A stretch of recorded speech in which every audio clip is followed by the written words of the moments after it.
आगाह कयूं खे मीरपुर बठोरो वासियुनि सां हफ़चोकी लॻ हादसो पेश आयो आहे। गाॾी कल्टी थियण जे नतीजे में ॿ पोरियत फोथी विया आहिनि, जॾहिं त 3 ॼणा ज़ख़्मी थिया आहिनि।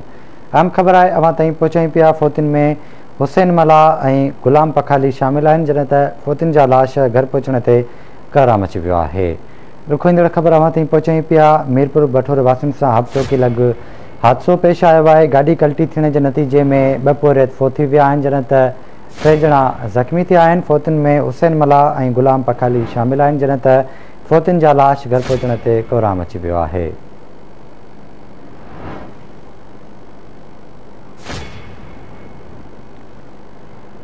आगाह कयूं पिया मीरपुर बठोरो वासियुनि सां हफ़चोकी लॻ हादसो पेश आयो आहे। इन जा तफ़सील मालूम कंदासीं। मीरपुर बठोरो मां इंतज़ार खटी खां। इंतज़ार, छा तफ़सील आहिनि?